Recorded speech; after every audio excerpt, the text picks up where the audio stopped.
It's my DraftKings hockey picks for Monday, February 17th. We're starting right now. What's up, guys? Welcome back to the Holkamaniacs YouTube channel. This is your first time here just because it's NBA All-Star break. Definitely want to invite you to join our community, and you can start now by subscribing to the channel. Make sure you hit that notification bell so you don't miss anything along the way. If you're already a Holkamaniac, you know exactly what time it is. Smash that like button, but better yet, I want to get you guys all into the drawing that I do weekly for 20 DK bucks. Let me know in the comments your favorite stack for today's 5-game slate. Holkamaniacs, welcome. It is the NBA All-Star break still, so we're going to continue to roll out as many breakdowns as we can to hopefully convert some of these NBA people into our community. This is the data sheet that I make available to all my Twitch subscribers. It is available in the Discord. So this is kind of where we walk through what potential stacking targets we really want to focus on in our tournament lineups, but also just looking at game environment overall. So if you are new to the channel, the one thing that I really focus on is good game environment for hockey. So really targeting situations where there's going to be a lot of shots on both sides, but also high quality shots. So what I call those is high danger versus low danger shots. So there's a lot of awesome hockey advanced metrics now. So we get to actually see even teams that are giving up shot attempts, what type of chances they are giving up on a regular basis. And that'll just lead us to these teams that we could be hopefully stacking up and getting kind of a ceiling performance in terms of goals. That's what we want, right? There's a bunch of great tournaments on DraftKings and FanDuel this week to hopefully kind of get people in the NHL streets that normally wouldn't be. So it's a fun time of year if you're grinding this with us every single day. Definitely appreciate you guys. Shout out everyone in the Discord. Let's make sure we take advantage of this opportunity that we have some of these great contests to go after. So let's start, as we always do, with just some of the higher pace games on the slate today. Arizona and New York Islanders is actually a really interesting scenario, right? So both these teams give up an above average amount of Corsi over the last 25 games. And I will say too, for those of you that are new, as far as the defensive metrics, we always want to skew towards a little bit of a longer sample there. But offensively, we actually want to see what these guys are doing most recently, because things can change with lines, things can change with maybe a power play starts clicking a little bit more frequently. And those are the types of things that we want offensively. We want to get a feel for how they're doing most lately. So this game in particular, it is two teams that give up a decent amount of Corsi, which is nice. The high danger and low danger, at least on the defensive side, mostly neutral. So if you're new to my data sheets, if anything is kind of blacked out, it doesn't mean that it's empty. It just means that it's in the middle of the pack, and we shouldn't really be using it for our analysis anyway. So I do really kind of like this game overall as kind of a little bit of a sneaky stack.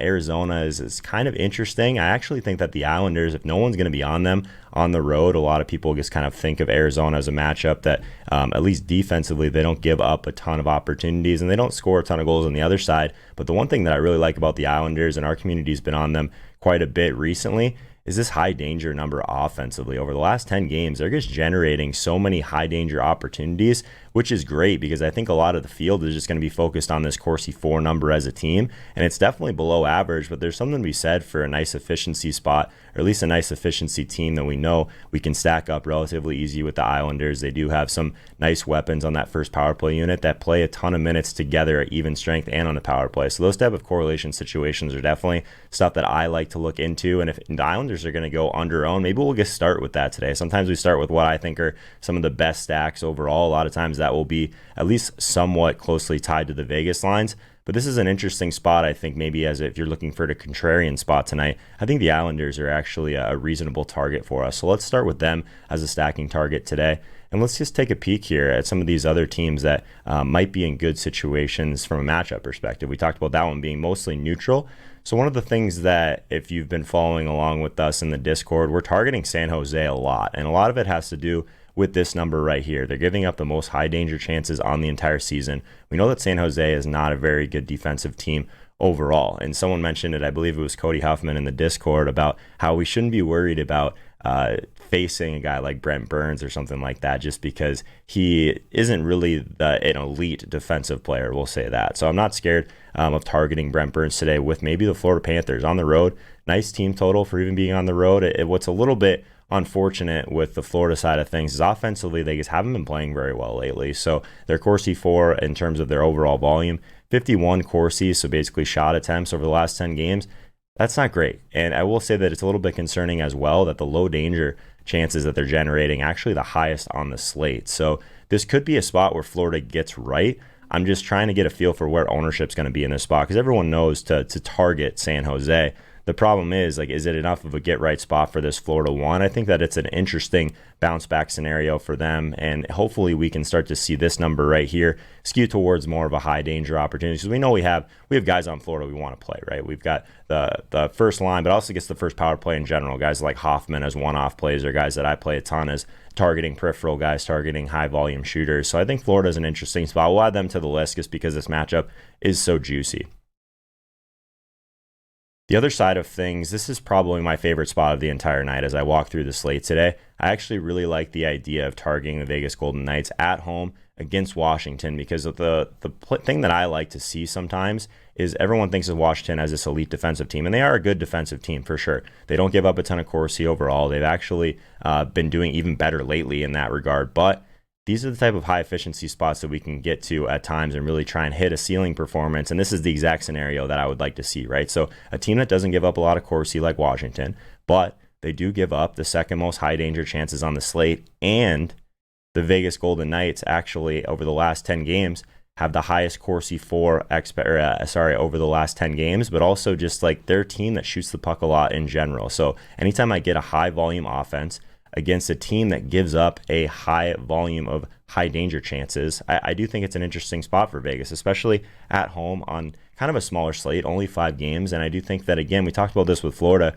it's just so easy to stack up Vegas because a lot of these players do play at even strength and on the power play together. That's something that in terms of correlation really can't be understated. So I do really like Vegas tonight, probably my favorite stack overall. And if we want to just look at a couple teams that I think I will be a little bit lighter on in the field if I end up playing a little bit of MME today. Let's take a peek at the highest teams in terms of the generating a lot of low danger. We talked about Florida, but this Colorado and Tampa Bay game makes me a little bit nervous. So in terms of the high danger offensive side of the puck, teams that produce not a lot of high danger recently, Tampa Bay and Colorado. And part of that probably, at least on the Colorado side, is that they do throw a lot of pucks on net, just hasn't been a lot of high danger, and they've run into some tougher matchups lately as well. Tampa Bay, we know they're on a 10-0 run over their last 10 games. They're playing really well as a team, but they're honestly just playing really well defensively as well. So this is one that I think a lot of people will kind of be drawn towards the name value of some of these players. But I think this could be a game that would go under if we're kind of want to focus on that side of the betting markets. But also from a DFS perspective, if this game's going to be really popular, I think I might end up kind of staying away from some of the pieces in this game, because I do think that the pace is a big time concern. Just overall, the second lowest pace game on the entire slate. You can't make that argument in terms of Washington and Vegas, by the way. I just think that that's a better high efficiency spot with both teams giving up a decent amount of high danger. Just you can't really say that about Tampa Bay and Colorado. So that would be my preference in terms of that. I do think that if we wanted to just look at teams that overall give up a lot of Corsi, the Islanders and Calgary. Calgary is a spot that I actually almost am always kind of taking a peek at their goaltender, because they give up a lot of shots. They just don't give up a lot of high danger opportunities. So we'll take a peek at the Calgary goaltender. I'm not sure if we know who's in net yet. The Arizona Coyotes at home against the Islanders. It's an interesting spot, to be completely honest. I just wish that this Arizona team would generate more scoring chances, right? So I think that would be, if you're rolling out some teams in the $10 tournament, the really large field, maybe you would go towards Arizona. I don't have a ton of interest in them myself. I think I like these other spots that we've mentioned a little bit better. But let's talk about some of the positions now. All right, I know you guys have to get your picks, so let's talk about the center position first today, and we will start with William Karlsson. So Vegas Golden Knights, I mentioned that I do think it's a really nice stacking opportunity there, and I think Karlsson's going to be a big part of that in terms of this slate. $5K on DraftKings, $5,100 on FanDuel just seems too cheap for this guy. He's someone that historically I've played a decent amount of because of numbers like this. 99th percentile Corsi over the last 15 days. We know that Corsi 4 is one of the most predictive metrics just for the center position in particular. It is an important metric overall, but center, for whatever reason, it ends up being one of the ones that we need to really focus on in terms of longer term trends. And I do think that the 90th percentile shots plus blocks number is nice over the last 15 days as well. For that price point, I think that's reasonable. And if we end up getting a ceiling game from this spot, 85th percentile shot attempts over the last 15 days, 84th percentile shot prediction. So not like elite peripherals by any means, but I think that the fact that we can stack him up relatively easy at that 5K price point, I do think it's an interesting spot against Washington in particular as well, because as you can see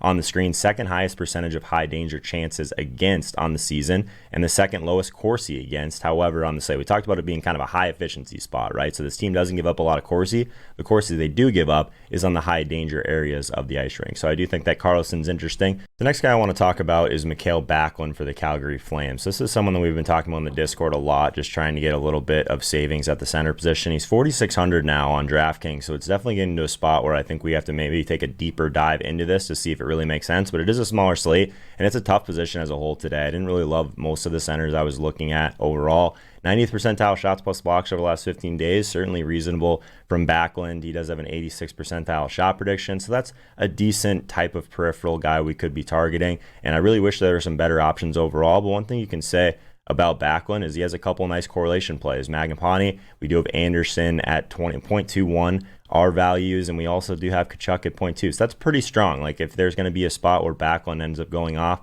he's pretty easy to stack up with some of these options that are really cheap as well. Calgary does have the second highest percentage of high danger chances for over the last 10 games. So at least if we want to kind of target an offense that is generating some really valuable chances, Backlund could get there for us at 4,600 today.